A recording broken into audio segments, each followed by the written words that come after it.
নমস্কার। বিচিত্র কথায় সকল শ্রোতা বন্ধুকে জানাই সাদর আমন্ত্রণ। আজকের কবিতা যদি ফিরে পেতাম, কলমে সরজিৎ ঘোষ।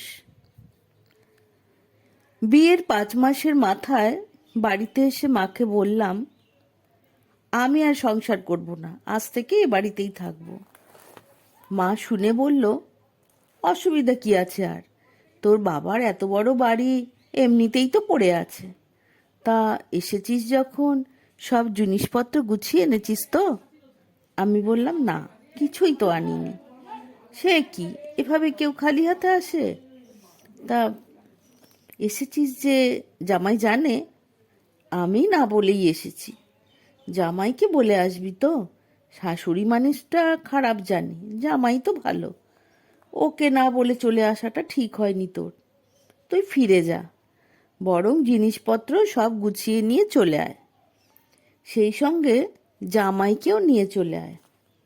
শাশুড়িকে জব্দ করতে হলে ছেলেকে ঘরে রেখে এলে চলবে না। বর ভালো হলে ঘর ছাড়লেও বরকে কখনো ছাড়তে নেই। ঘর বর দুটোই ছেড়ে দিলে মেয়েদের জীবন থেকে সংসারটাই চলে যায়। জামাই তোর কথা ফেলতে পারবে না, বরং জামাইকে নিয়েই তুই এই বাড়িতে থাক। মায়ের কথা শুনে আমি অবাক। মা কখনোই এই সুরে কথা বলেনি, হঠাৎ এইভাবে কথা বলতে। মাকে বললাম, তুমি বলছো এসব? আমি তো বিশ্বাসই করতে পারছি না। এতদিন পর তুমি আমার দুঃখটা বুঝতে পারলে মা। যতই হোক, তুই আমাদের একমাত্র মেয়ে, শাশুড়ির অত্যাচার কত সহ্য করবি বলতো? তোর বাবাও চায় তুই এই বাড়িতে এসে থাক। এক কাজ কর, জামাইকে বুঝিয়ে নিয়ে চলে আয়, তবেই তোর শাশুড়ি জব্দ হবে।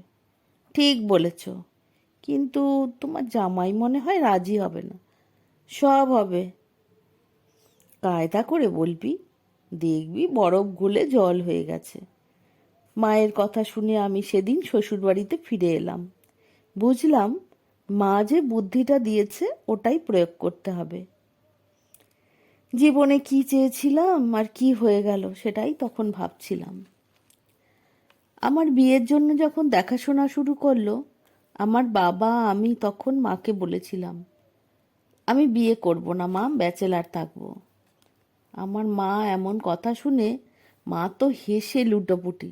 বাবাকে ডেকে বলল, তোমার গুণধরী মেয়ের কথা শোনো, বলে কি ব্যাচেলার থাকবে।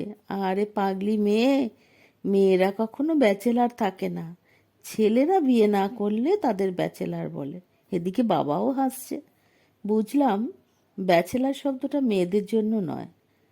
মাকে জিজ্ঞেস করেছিলাম, মেয়েরা বিয়ে না করলে তাদের কি বলে? মা বলল, অত জানি না। মেয়েদের একটা সংসার লাগে, মেয়েদের বিয়ে দিতে হয়।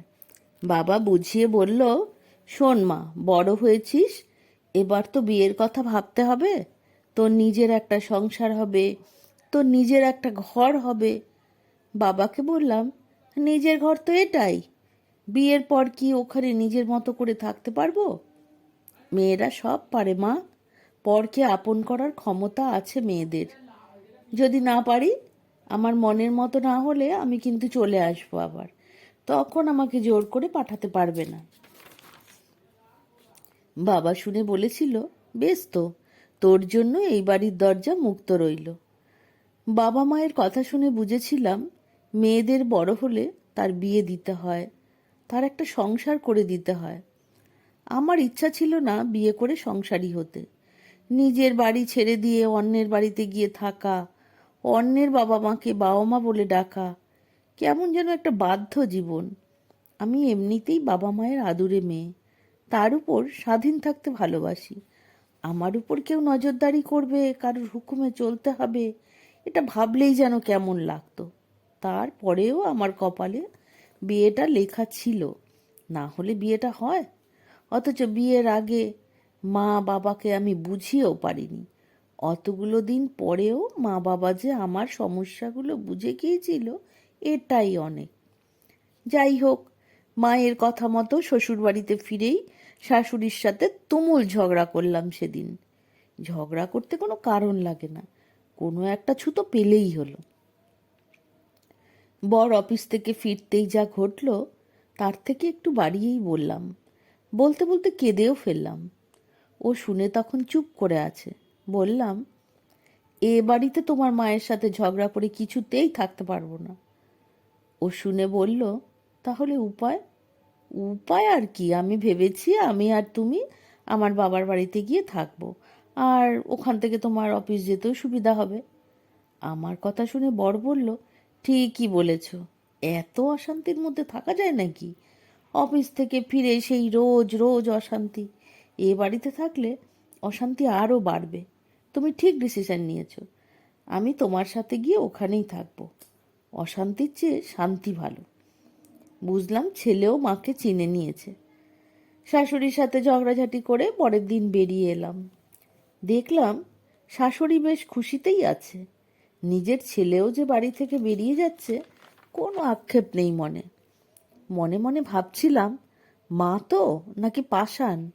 পরে ভাবলাম, হাতে টাকা আছে তো টাকাই ভুলিয়ে রাখবে। শ্বশুরমশাই ভালো চাকরি করতেন, পেনশনের মোটা টাকা হাতে পাচ্ছেন, তার আবার মায়া মমতা। ছেলেরও মায়ের প্রতি ভালোবাসা নেই। নিজের বাড়ি ছেড়ে বেরোচ্ছে মানে হাড়ে হাড়ে বুঝতে পেরেছে। এতদিন মায়ের উপর কোনো কথা বলেনি, কিন্তু সেটা কাজে করে দেখিয়ে দিল। কিছু জিনিসপত্র গুছিয়ে নিয়ে চলে এলাম বাপের বাড়ি। মনে মনে ভাবলাম, আর তো অশান্তি নেই, এবার থেকে জীবনে শান্তি আর শান্তি। এক সপ্তাহ বেশ ভালোই কাটলো। বাবা বাজার করছে, মাছ মাংস থেকে শুরু করে নানান জিনিস নিয়ে আসছে প্রতিদিন। মা জামাইয়ের জন্য ভোরবেলা উঠে রান্না করছে, টিফিন বানাচ্ছে। রাতের খাবার যেগুলো খেতে ভালোবাসে সেগুলোই মা নিজে হাতে করছে। আমিও সকালবেলা কোনোদিন 9টায় কোনোদিন 10টায় উঠছি। একদম আরামের জীবন। এরকম সুখের জীবনটাই তো চেয়েছিলাম। এই করে আরও 15 দিন মতো কেটে গেল। এদিকে আমার বড় বেশ দিব্যি আছে। না বাজার দোকান করতে হচ্ছে, না অন্য কোনো কাজ করতে হচ্ছে, কিছুই না। এদিকে মায়ের যেমন কাজ বেড়েছে, তেমনি বাবার খাটুনিও বেড়েছে। ছুটির দিনগুলোতে আমার বর আমার থেকেও বেশি দেরি করে ঘুম থেকে উঠছে। অথচ নিজের বাড়িতে দেখতাম 7 সকালে উঠে সব কাজ করত। ছুটির দিন মানেই কত কাজ ছিল। অথচ এ বাড়িতে এসে এই আয়েসি হয়ে ওঠাটা আমার ঠিক ভালো লাগছিল না। অথচ আমার বাবা মায়ের খাটুনি দেখে খারাপ লাগতো। রবিবারের একদিন সকালে প্রচণ্ড চিৎকারে আমার ঘুম ভাঙল। নিচে গিয়ে দেখি আমার বাবার সাথে বরের কথা কাটাকাটি চলছে। আমার বর দেখি বাবাকে ভীষণ উল্টোপাল্টা কথা বলে অপমান করছে। দেখে তো ভীষণ খারাপ লাগলো। বরকে বললাম, তুমি মানুষ না অমানুষ? দেখতে পাচ্ছ একজন বয়স্ক মানুষ, তুমি এভাবে বলছো, তোমার লজ্জা করে না? আমার বর বলল, তোমার তো বলার কোনো অধিকার নেই এখানে। তুমি যখন আমার মায়ের সাথে এই রকম খারাপ করে কথা বলতে, আমি তো তোমাকে কখনো কিছুই বলিনি। পরে তোমাকে শান্ত মেজাজে বুঝিয়েছি, তুমি কিন্তু আমার কথা শোনোনি। তাহলে আমাকে তুমি বোঝাচ্ছ কেন? আজ যদি এইটুকুতে তোমার খারাপ লাগে, তাহলে এই 4-5 মাস ধরে আমার মাকে কত খারাপ কথা বলেছ।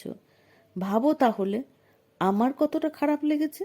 আমি তো তোমার সাথে খারাপ ব্যবহার করিনি, তাই আজ তুমি এভাবে আমাকে বলতে পারো না। এই ব্যাপারটার পর থেকে দেখলাম বাবা মায়ের মধ্যে প্রায় ঝামেলা হচ্ছে। মায়ের বয়স বাড়ছে, সকাল সকাল উঠে রান্না করাটা মায়েরও কষ্ট। নিজেরই খারাপ লাগছিল বেশি। ভাবলাম আমিও সকাল সকাল উঠে মায়ের হাতে হাতে কাজটা করে দেব। কদিন করারও চেষ্টা করলাম। দেখলাম আমার কাজ মায়ের ঠিক পছন্দ হচ্ছে না। মা কথায় কথায় বলতে লাগলো, আমার সংসারের কাজকর্ম আমি যতটা ভালো বুঝি তুই অতটা বুঝবি না। গভীরভাবে ভাবলাম, এ সংসারটা আমার মায়ের, আমার নয়। মাকে কিছু বললাম না আর। ভুল বুঝতে পারলাম। নিজের মা যদি তার সংসার ছেড়ে না দেয়, শাশুড়িই বা সহজে ছেড়ে দেবে কেন? সংসারের দায়িত্ব পেতে গেলে শাশুড়ির কাছ থেকে পাওয়াটাই পরম্পরা। উপলব্ধি করলাম মায়ের কষ্টটা যতটা সহজে বুঝতে পেরেছিলাম, শাশুড়িকে সেভাবে বুঝতে পারিনি। হয়তো আমাকে অনেক কথা বলেছে, কিন্তু তার থেকেও তো বেশি বলেছি আমি। খারাপ লাগছিল নিজের ভুলের জন্য। কদিন পর বরকে বললাম, এখানে থাকবো না, ও বাড়িতে ফিরে যাব। বর বলল, কেন? এখানেই তো ভালো আছি। আমি ভালো নেই, তাতে কি, আমি তো আছি। বরকে বুঝিয়ে সুঝিয়ে একদিন সকালে ব্যাগ গুছিয়ে নিয়ে বের হব বলে রেডি হয়েছি। দেখলাম মায়ের মুখটা বেশ হাসি হাসি। আমি যে চলে যাচ্ছি তাতে মায়ের কোনো আক্ষেপ নেই। মা শুধু বলল, আবার আসিস। একটি বাড়ির জন্য আটকালো না।